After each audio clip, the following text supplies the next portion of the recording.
malgré le fait que c'est un bon divertissement de voir le chaos parmi des politiciens libéraux, il y a des conséquences graves dans la vie de tous les Canadiens. Rappelons ce qui s'est produit. On s'attendait à voir une mise à jour économique. Tous les marchés mondiaux étaient en train de regarder le Canada, l'état de nos finances et notre économie. Ça a un impact sur des chèques de paie, le coût de la vie, l'intérêt que nous payons sur nos hypothèques, la valeur de dollar. Premièrement, on avait la ministre Freeland qui allait présenter ce mise à jour. Elle avait promis une garde-fou de moins de 40 milliards de dollars de déficit. Elle a avoué que si on est allé plus loin que ça, le déficit allait gonfler l'inflation et les taux d'intérêt. Elle a dit que c'était une ligne qu'elle n'allait pas franchir. Mais mois après mois, M. Trudeau a suivi le conseil de M. Carney, son conseiller principal en matière d'économie, d'avoir plus de dépenses sur des stupidités. Mme Freeland a dit non, on ne peut plus. On gaspille l'argent, ça gonfle le coût de la vie. On dépense déjà trop sur l'intérêt sur notre dette nationale qui est doublée. Mais il a poussé sans arrêt. Puis finalement, M. Trudeau a dit vouloir congédier Mme Freeland, une femme, la même semaine où il avait insulté des Américains pour ne pas avoir élu une femme présidente. M. Trudeau était en train de congédier une femme pour la remplacer avec un homme qui conseillait encore plus de déficit. Puis finalement, hier matin, Mme Freeland, la journée même de son mise à jour économique, a démissionné. Et M. Carney, la personne avec laquelle M. Trudeau allait remplacer Mme Freeland, a changé d'idée. Il a dit « Non, je ne veux pas le job ». Puis ensuite, dans l'ordre de précédent adopté par le cabinet de M. Trudeau, c'était François-Philippe Champlain qui est devenu le ministre des Finances. Puis ensuite, il a démissionné. Après lui, dans l'ordre de précédent, c'était Randy Boissonnault, ou les deux Randy, un ministre qui venait de démissionner pour un autre scandale impliquant l'argent public et une fausse identité. Donc, il ne pouvait pas prendre le job.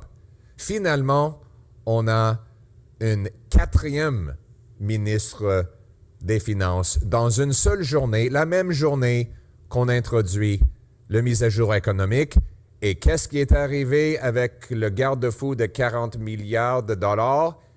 C'est brisé par l'autobus libéral qui a tourné radicalement à gauche pour frapper le garde-fou et descendre dans la ravine d'endettement. Un déficit de 62 milliards de dollars. Et quelles sont les conséquences? L'inflation va être plus élevée que ça aurait été. Le dollar canadien a plongé en bas de 70 sous la première fois depuis longtemps. Ça veut dire les coûts plus élevés pour tous les biens ayant un prix international, c'est-à-dire l'essence, diesel, nourriture, vêtements, les matériaux qui vont dans nos voitures, les vacances pour nos aînés deviennent plus chères à cause d'un dollar plus bas. C'est des conséquences personnelles.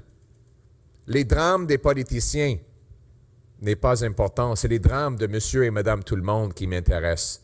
La mère monoparentale qui met de l'eau dans le lait de son enfant parce que ça coûte trop cher. La jeune femme de 37 ans qui veut un enfant, mais qui ne peut pas acheter une maison pour avoir une famille. Le travailleur dans l'usine qui travaille 2 autres emplois à temps partiel pour pouvoir payer ses factures et maintenant croit qu'il ne va jamais pouvoir acheter une maison. Ça, c'est les drames humains qui m'intéressent.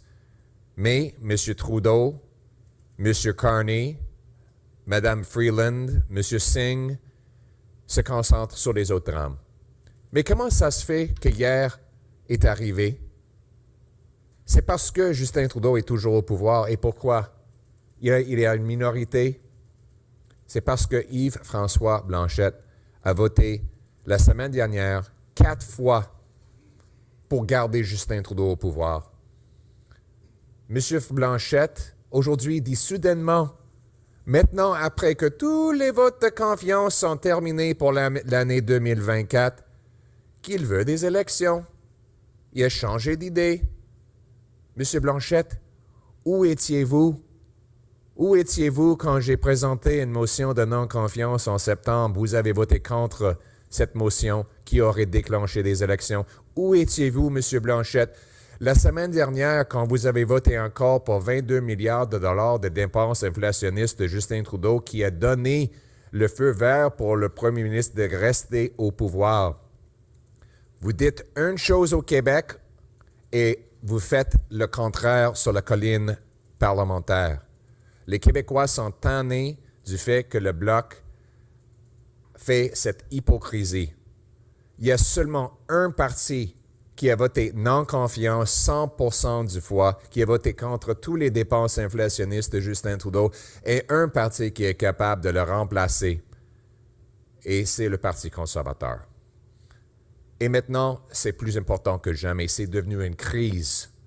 Maintenant, M. Trump est en train de rire à nous autres, parce que nous avons un premier ministre et un gouvernement ridicule et faible, un gouvernement qui a perdu le contrôle de nos frontières, perdu le contrôle de l'immigration, perdu le contrôle des dépenses, de l'inflation et d'endettement. Maintenant, après 9 ans de Justin Trudeau et le Bloc libéral, nous dépensons plus sur l'intérêt pour notre dette nationale que nous dépensons sur la santé. Plus que vous payez en TPS, c'est ça, plus que ça qu'on dépense sur l'intérêt, sur la dette nationale. Et notre économie est en train de chuter. Tout est brisé après 9 ans de Justin Trudeau. Il nous faut un premier ministre capable de renverser la direction entièrement que M. Trudeau, avec l'appui du Bloc, a nous donné. Et c'est pour ça qu'il faut une élection, pour permettre les Canadiens de reprendre le contrôle de nos frontières, reprendre le contrôle de l'immigration, reprendre le contrôle des dépenses, de l'inflation et de dette, et permettre les Canadiens de reprendre le contrôle de leur vie. Un chef qui est assez fort, assez compétent pour faire face au président Trump, qui est capable de défendre nos intérêts, de libérer nos entreprises et travailleurs pour ramener la production économique ici au Canada, pour rendre le Canada fort. Quelqu'un qui est capable de mettre le Canada d'abord, le Canada avant tout, le Canada toujours. C'est ce qu'on va faire. Il nous faut une élection pour le faire aussitôt que possible. Thank you very much, everyone. Yesterday, we were reminded that if you hire clowns, you get a circus. But no one should be laughing, because there are real consequences for yesterday's chaotic, liberal clown show. These are the consequences. The deficit is 50% higher than we were promised.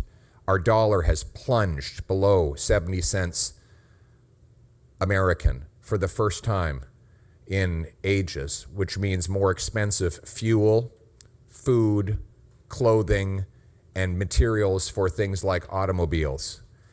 It means our people will be poorer and the dollars they work so hard to earn are worth less. The real consequences of yesterday's clown show are playing out in tragedies right across this country. But before we talk about those tragedies, let's talk about this incredible, ridiculous, embarrassing Liberal day on Parliament Hill. Let's capture the story here for a second.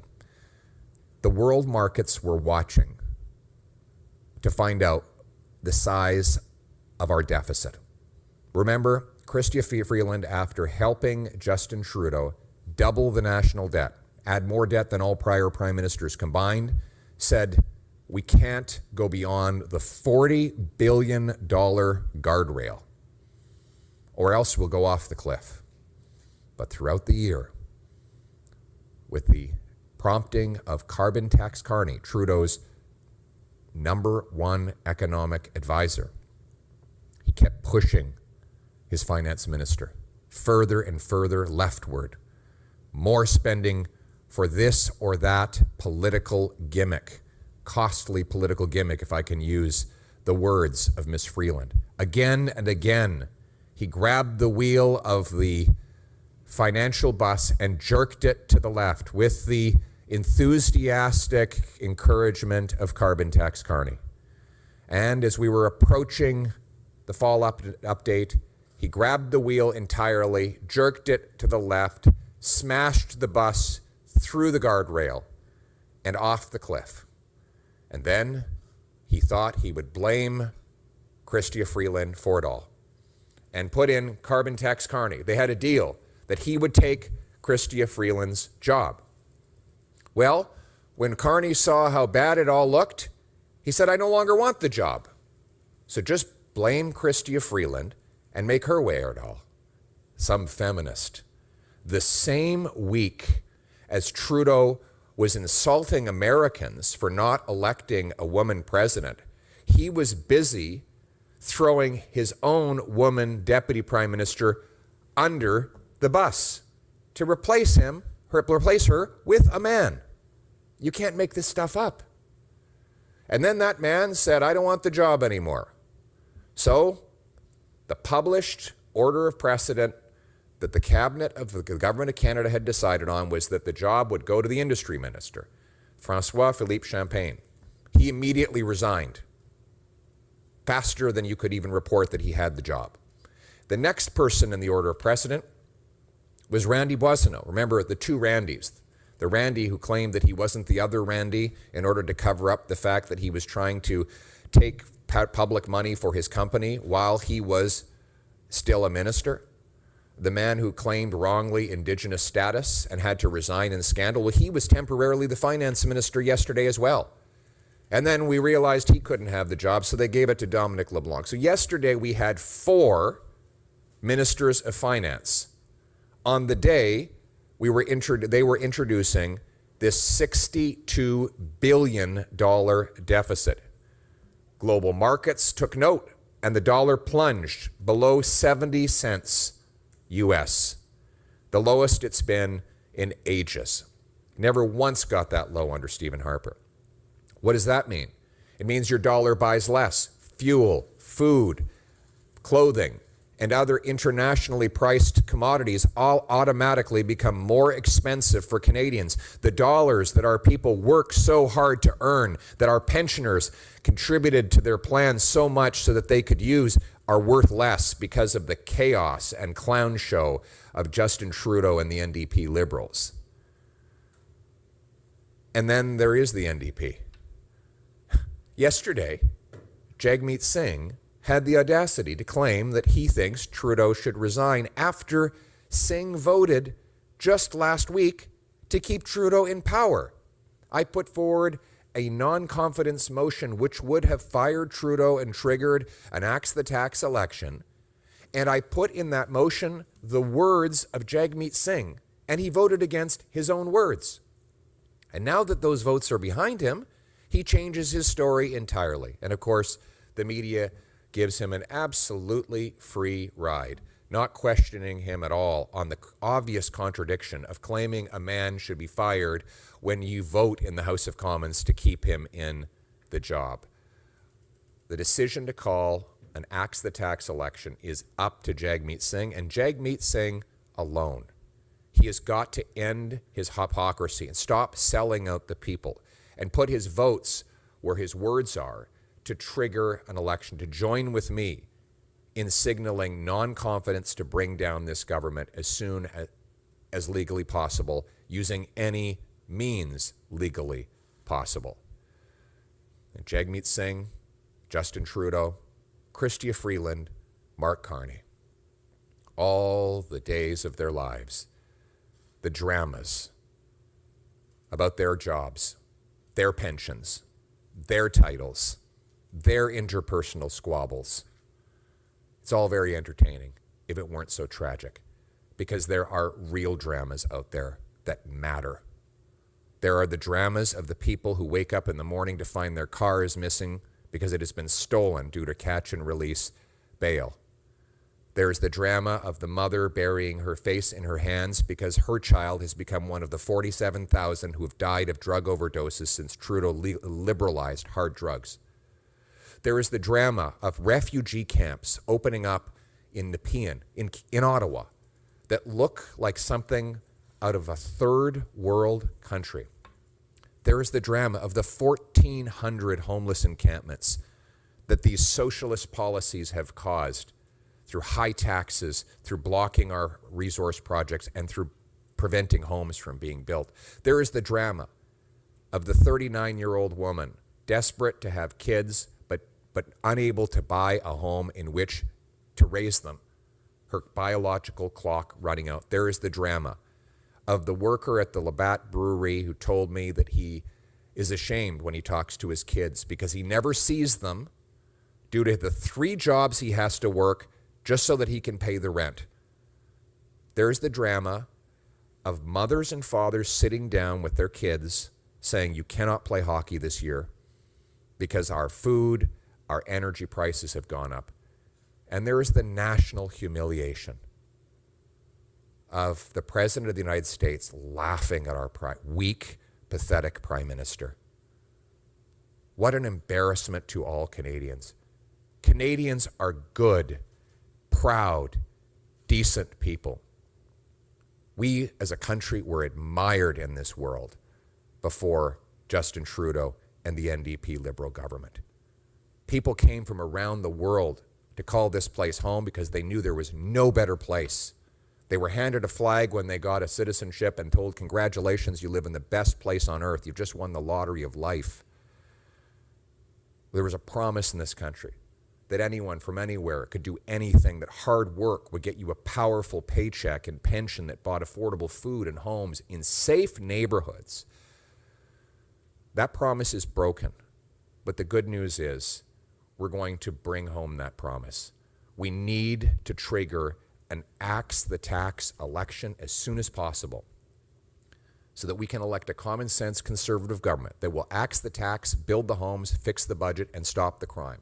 But more than that, a government that will bring our people together, unite all of us, liberals, conservatives, New Democrats, the people of this country, the common people around our common values, our common sense, our common history, and our common optimistic future. Most of all, we need a leader with the brains and backbone, the strength and smarts to stand up for us on the world stage, to face down the threats of tariffs and the leaders around the world and make our country proud again.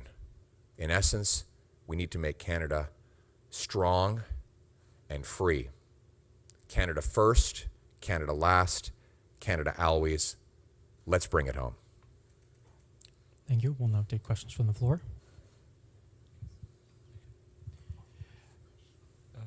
English. Rami Botros, Oxygen Media. Thank you, Mr. Poilievre, for being the first and last line of defense for the Canadians after the failure of Trudeau's government to provide proper living for his citizens, as well also Mr. Jagmeet, that he always worked for himself and never accept your call for no confidence vote. January 20th is a scary date for the Canadians because of the tariff that Mr. President Trump will impose on the exports of Canada. What are the most dangerous impact economically and politically on Canada? As we see, there is no clear plan how to face this 25% tariff. Thank you. Look, we sell more than twice as much to the Americans than we sell to the rest of the world combined. The United States is the biggest economic and military superpower the world has ever seen. They happen to be our neighbor and our friends. They have a president with a strong and fresh mandate. And he's someone who is a very powerful negotiator who can spot weakness from a mile away. And what does he see when he looks at Justin Trudeau and the NDP Liberal government? He sees a ridiculous clown show of chaos, and that screams weakness. President Trump has made it clear that he wants our jobs and our money. Justin Trudeau's chaotic clown show will only help him get it. We need a strong leader who will negotiate with backbone and brains, who will slash taxes, bureaucracy, and red tape to unleash free enterprise here in Canada so that our workers and our entrepreneurs can bring home the hundreds of billions of dollars that Trudeau's socialist policies have driven south. We need to rebuild our military, reinforce our borders, and negotiate a deal with President Trump that is good for both our peoples, that makes both Canadians and Americans stronger, richer, and more secure. And only the common sense conservatives have the strength and smarts to put Canada first. Thank you. Next question. Hey, Pierre, this is Shubi. I'm with Y Media. Thank you. I'm sure you also saw Trump's tweet yesterday regarding Chrystia Freeland, calling her totally toxic and she will not be missed. Could I please get your thoughts on that? C'est clair que Justin Trudeau est vu comme étant une clown à travers le monde. Et la faiblesse de Justin Trudeau nuit à la réputation de tous les Canadiens. Ça cause des autres chefs mondiaux de l'insulter et indirectement d'insulter tous les Canadiens. Mais il y a des conséquences graves d'avoir un chef aussi faible. On est moins sécuritaire, la vie devient plus coûteuse, les chèques de paie vont diminuer si on garde en place un chef aussi faible que Justin Trudeau, qui a perdu le contrôle de tout. Les Canadiens ont besoin d'élire un premier ministre qui est fort, capable de ramener des milliards de dollars ici au Canada, capable de faire face au président Trump avec force et compétence. Un chef qui va mettre le Canada d'abord et qui va reprendre le contrôle. Reprendre le contrôle des frontières, reprendre le contrôle de l'immigration, reprendre le contrôle des dépenses, de l'inflation et de la dette. C'est comme ça que nous allons mettre le Canada d'abord et avant tout et faire face au président Trump. Listen, yesterday's post by President Trump just shows that Justin Trudeau and his chaotic clown show makes Canada weak. Trudeau's lost control of everything, lost control of borders, lost control of immigration, lost control of spending, inflation, and debt. And Canadians are paying the price for this chaotic NDP Liberal clown show. Everyone is laughing. All around the world, Trudeau and the NDP Liberals are seen as ridiculous. The price, though, is in smaller paychecks, higher costs, fewer jobs, more crime, chaos, drugs, and danger. But the good news is that Canadians can elect a common-sense conservative government with a leader who has the brains and backbone to face President Trump, who has a plan to unleash the productive forces of our workers and entrepreneurs to bring home our money and defend our economy, and to take back control of our borders, immigration, spending, and everything else, so that we can put Canada first. Thank you. Next question. Idil Musa with CBC News. And Mr. Poilievre, if you could also answer this question in French as well as English. The government is coming out with a $1.3 billion plan to address border security. Do you think that's enough to stop Trump's tariffs? And if it was up to you, how much specifically would you spend on border security? What number would you put on it? Well, you ask a classically CBC question, which is how much money can you spend on a problem? Well, that's the wrong question. That's exactly the question Trudeau has been asking for 9 years. It's the reason he's doubled our debt while making everything worse. You know, for example, he spent $80 billion on housing affordability. Well, how'd that work? He doubled housing costs. He spent $60 million on his gun confiscation. 0 guns. He spent millions on a school food program that hasn't served a single solitary meal. So we should not judge a program based on how expensive we can make it. We should judge it by what it can do. How many helicopters? How many drones? How many boots on the ground? That's the question I will be asking when I'm Prime Minister. And how do we deliver it for the lowest possible price to taxpayers? Wouldn't it be nice if we had a Prime Minister who said, we secured the borders, we put more boots on the ground, we stopped tons and tons of fentanyl from traveling back and forth, we arrested the terrorists, we shut down the organized crime, we reduced gun crime, and by the way, we did it with less tax dollars. That's how our mentality has to change. We have to stop judging politicians by how expensive they can make things and start judging them by the results they get. You went into a restaurant and had a terrible experience, the food was awful, you got food poisoning, the service was bad. You wouldn't walk out and say, but it was great because it cost me $1,000. And because it's the most expensive restaurant around, it must be the best. No, we judge the meal by the food on the plate and the service that delivered it. That's how I'm going to run a common sense conservative government. Next question. En français. On ne va pas juger le plan pour la frontière par combien on peut rendre ça coûteux. Je suis certain qu'il y a personne au monde capable de dépenser plus d'argent que Justin Trudeau. Mais pour accomplir quoi?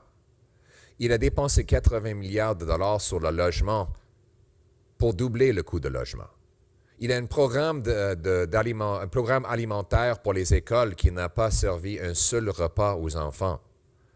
Il a un programme pour confisquer des armes des Canadiens qui sont légales. Et il a dépensé 60 millions de dollars pour recevoir 0 arme. Chaque fois que Justin Trudeau dépense l'argent, les choses deviennent de pire en pire. On devrait juger notre plan pour la frontière par des résultats. Combien d'hélicoptères, combien de drones, combien de bots sur le terrain, combien de tonnes de drogue et d'armes illégaux est-ce qu'on empêche? Combien de terroristes est-ce qu'on empêche? Par combien est-ce qu'on peut réduire la mortalité et le nombre de personnes qui sont mortes de fentanyl? Cels sont des objectifs que nous devrions mesurer et c'est l'approche que nous allons prendre. Donc, le fait que le plan que Justin Trudeau a annoncé est très cher, ça ne nous donne rien. Ce dont on a besoin, c'est des vrais résultats sur le terrain pour moins de coûts et c'est l'approche de gros bon sens que je prendrai. Next question.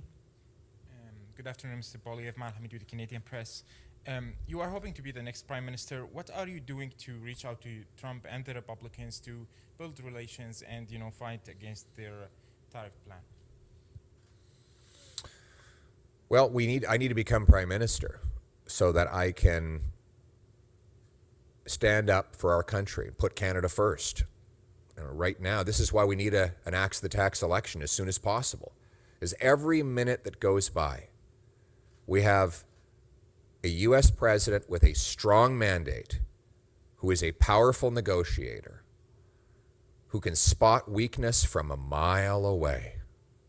And when he looks across the 49th parallel, he sees a man who's lost control of everything. A weakling who's lost control of our borders, lost control of immigration, lost control of spending, debt, inflation, housing costs, crime, drugs, lost control of his caucus, and yesterday lost control of the most senior levels of his own cabinet. Now the president will see this weak, pathetic leader flailing around in a chaotic clown show, and that will only cost Canadians in these negotiations. That is why it is an emergency that we get an axe the tax election to elect a common sense conservative government that will unleash the productive forces of our workers and entrepreneurs to bring home billions of dollars. That with a strong, smart leader who has the brains and backbones to face Trump across the negotiating table, with a plan to take back control of our borders, our immigration, our spending, our future. And that's what common sense conservatives will do when I put Canada first. Next question, and this will be the final question. Is it okay? You want to go first? This will be the final question. On n'a pas eu une question en français. Okay, my name. I guess we're battling over it. I'm going to tape this because I've never had that happen before. Attends, est-ce qu'on aura une I thought question? this was a news conference. Yeah. You can tape it all you want. Just a quick question. Did we get any in French yet? We need some French questions. Il faut nous faut une question en français. Au moins une question. C'est très gentil, en effet. En français, Jérémy Bergeron de Radio-Canada. Le Parti conservateur profite, entre autres, de l'impopularité de Justin Trudeau dans les sondages en ce moment. Est-ce que vous craignez que ça soit dangereux pour vous, politiquement, là, s'il démissionne? Il nous faut une élection pour reprendre le contrôle de nos frontières, de l'immigration, des dépenses, de l'inflation et des dettes. Il faut rappeler que c'est tous les libéraux, y compris Mark Carney, qui ont appuyé toutes les décisions de Justin Trudeau. Je trouve ça un peu malhonnête que soudainement les libéraux qui ont supporté Justin Trudeau pendant 9 ans et 3 élections veulent maintenant se distancier de lui au lieu de s'assumer et de défendre leurs décisions. C'est chaque député néo-démocrate et libéral qui ont voté pour doubler la dette, doubler le coût de logement, doubler la criminalité avec l'arme, doubler la dépendance de banques alimentaires. C'est pas possible pour ces députés et M. Carney de soudainement prétendre avoir changé d'idée quelques mois avant des élections. Si vous voulez un changement, un vrai changement, il n'y a qu'un seul choix. C'est le Parti conservateur qui va reprendre le contrôle de nos frontières, de l'immigration, des dépenses, des dettes et de l'inflation et mettre le Canada d'abord. I want to repeat that in English. The question was about the NDP Liberals right before the election putting in a new face to try and trick Canadians into electing them for a 4th time. This is the height of hypocrisy. All these Liberal MPs are hypocrites. You know, they said that they supported Trudeau. They voted to help him double the debt, double housing costs, double gun crime by releasing criminals onto the street, double food bank use with carbon taxes. They voted to quadruple the carbon tax 60 to 61 cents a liter over the next 5 years. They all did that with the support of Carbon Tax Carney, who is currently the personal economic advisor to Justin Trudeau. So for them to suddenly just change the face and try to pretend that they weren't around the last 9 years is a total fraud. If you want a change from the disastrous, costly, wasteful 9 years of the last NDP Liberal government, you have only one choice. It's the common sense Conservatives who will axe the tax, build the homes, fix the budget, stop the crime, who will take back control of immigration, the borders, and spending, inflation, and debt. A common sense Conservative government to put Canada first. Now let's bring it home. Thank you. This will be Thank the you very fi- much. this-